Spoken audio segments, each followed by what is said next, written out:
Et si l'origine réelle de la maladie d'Alzheimer nous était enfin dévoilée?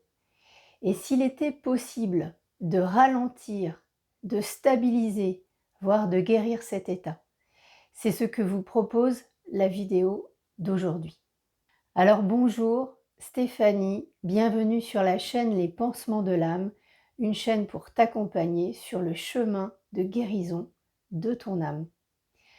L'ensemble des éléments de cette vidéo a été canalisé à l'appui des archives akashiques comme habituellement. Donc je partage ce que j'ai reçu et je ne détiens aucune vérité.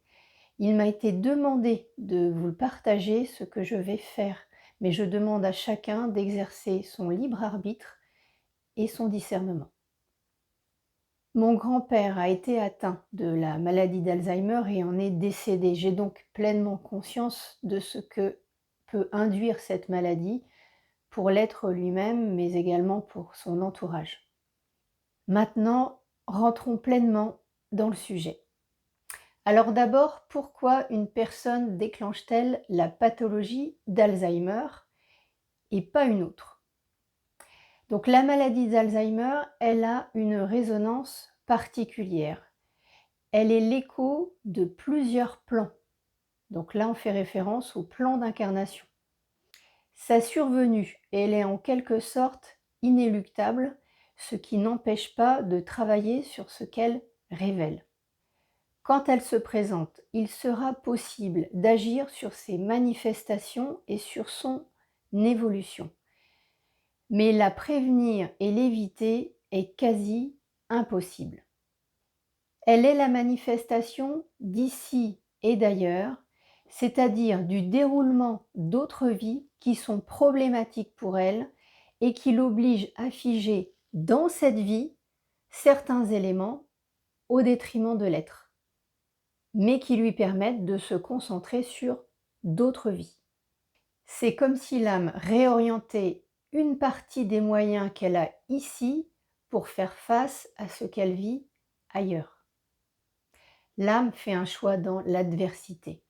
Elle sacrifie la vie là où elle a le moins à perdre parce que les enseignements, les compréhensions qui devaient être opérées dans l'incarnation concernée ont été pour leur majeure partie atteints, réalisés au regard des objectifs qu'elle s'était fixés. C'est pour cette raison que les personnes atteintes de la maladie d'Alzheimer paraissent de moins en moins ici. Elles sont de moins en moins en interaction avec leur entourage, avec leur environnement. C'est parce que l'âme se mobilise ailleurs. Alors en bourse, lorsqu'il y a des retournements, l'adage dit qu'il vaut mieux se couper une main que le bras. Et bien là, finalement, c'est la même chose. Donc, mieux vaut mettre en stand-by la vie d'un être qu'elle incarne que d'être mise en difficulté majeure pour sa survie de par ce qu'elle vit ailleurs, dans d'autres plans. Et donc, in fine, la maladie d'Alzheimer est un mode dégradé de survie pour l'âme. Alors, quelles sont les différentes raisons cumulatives, ou pas d'ailleurs, du déclenchement de cette pathologie et du moment de la vie où elle s'enclenche? Donc l'âme déclenchera ce mode de survie uniquement quand elle ne pourra plus faire autrement. Elle ne fait pas le choix de quitter l'être parce que finalement, elle garde cette incarnation en solution de repli. Et également parce que mettre en veille cet être lui consommera moins d'énergie que de retourner dans l'entre-deux-vie. La pathologie d'Alzheimer traduit donc finalement un mode économie d'énergie du fonctionnement de l'âme qui peut donc se concentrer sur d'autres incarnations pour gérer ce qu'elle a à y gérer. Et cela finalement pendant un laps de temps qui est assez long.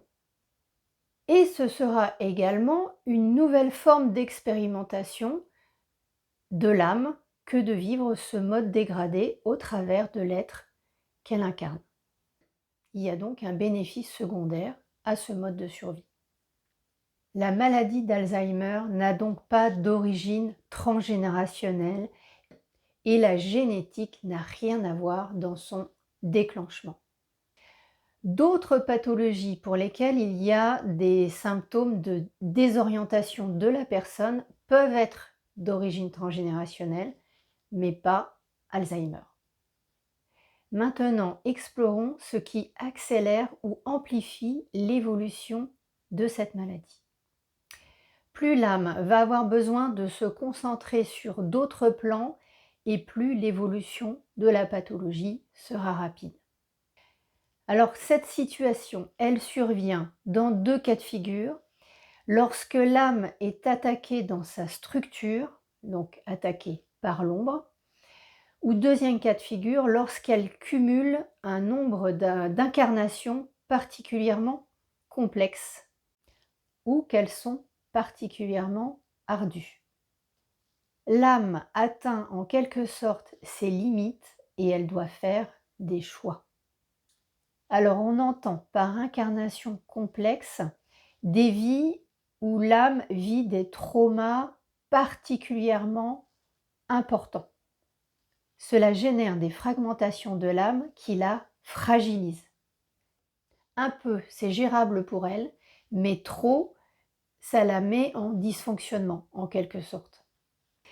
Donc dans ces cas-là, l'âme pâlit comme elle le peut, mais elle consomme beaucoup plus d'énergie et elle doit donc en libérer quelque part. Alors j'ai quand même exploré la question du peut-on prévenir et comment la survenue de cette pathologie. Alors on peut prévenir la survenue de cette pathologie en procédant à des recouvrements d'âme dans la première partie de sa vie. Mais encore faut-il savoir que l'âme est fragmentée et pourquoi. Et sauf à vivre au milieu ou en proximité de chamans, la plupart des personnes ne le sauront pas. Donc agir en amont sera quasi impossible. Donc, seules les personnes qui sont conscientes de leur trauma de cette vie, ou qui sont conscientes, parce qu'elles sont connectées, à des traumas d'autres vies, et qui font les démarches de guérison pour régler ces traumas, œuvreront en préventif, en réalité sans savoir qu'elles auraient pu déclencher la pathologie d'Alzheimer un peu plus tard dans leur vie, si elles n'avaient pas opéré ces guérisons. Alors comment ralentir ou stabiliser cette pathologie? Quand Alzheimer survient, la personne dispose en réalité d'une fenêtre assez étroite. Plus le temps passe et moins elle sera aux manettes et pourra donc agir par elle-même. Alors pour agir et pour ralentir le processus, le seul mode d'action sera celui d'aller interférer sur ce qui se déroule dans les autres plans et qui met l'âme en difficulté. L'objectif est de permettre à l'âme de se reconstituer, de se réagréger et de se ressourcer. Et ce sont en réalité les seules possibilités qui s'offrent à nous pour stabiliser, ralentir ou guérir cette pathologie. Donc la première étape est d'identifier les plans où l'âme est fragmentée et l'origine de ces états de décomposition structurelle qui la rendent de moins en moins viable. Et donc les origines, on l'a vu tout à l'heure, seront d'ordre traumatique avec des traumas majeurs et ou avec des attaques de l'ombre. Et donc, dans un deuxième temps, il faudra apporter une aide à l'âme pour qu'elle arrive à se reconstituer. Donc là, c'est en refaisant des liens entre les pièces du puzzle qui sont les fragments d'âme et le puzzle qui est l'âme. Et en même temps, il faudra la renourrir énergétiquement pour lui donner finalement le carburant de sa reconstitution. pour finalement la doper et l'aider à se reconstituer. Alors il y aura autant d'étapes que de fragments à reconnecter, mais il n'y aura pas besoin de reconnecter 100% des fragments d'âme. Il suffira donc d'atteindre la cote vitale qui permettra à l'âme de repasser un niveau où elle arrive finalement à gérer. Alors l'humain, lui, il pourrait être reboosté parallèlement pour tenir et soutenir l'âme. Mais in fine, lorsque l'âme aura été rétablie dans sa structure, l'être, il ira mieux naturellement et il aura même l'impression de sortir d'un cauchemar. Alors, comment procéder? Alors, il est possible de réaliser des consultations soins d'archives akashiques qui progressivement, par étapes, vont permettre de rétablir l'âme dans sa structure. Pour chaque personne, le nombre de séances sera différent et pour cause, le travail à réaliser sera de nature différente et à personnaliser pour chacun. Et cela dépendra également de la capacité de la personne à conscientiser ce qui doit l'être et de la capacité qu'a son corps de supporter ces récupérations d'âme. Donc là, il est important d'être raisonnable et progressif dans la démarche pour pouvoir le faire en fluidité. Alors ensuite, est-ce possible de régénérer des organes qui ont été atteints lorsque la pathologie est avancée? Donc là, il m'a été répondu qu'il était vain de travailler sur le corps si l'on ne travaillait pas sur l'âme.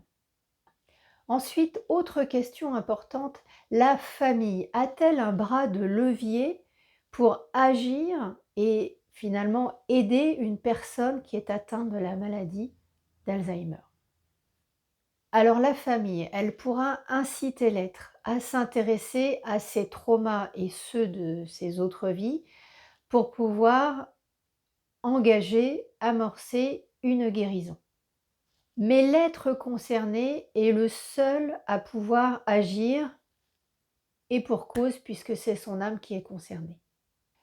Alors à l'échelle des âmes, la famille saura ce qui se passe pour l'être dans la mesure où en fait les âmes, elles sont toutes en interconnexion. Ce sont les êtres incarnés qui, eux, n'auront pas l'information et ne sauront pas ce qui se passe.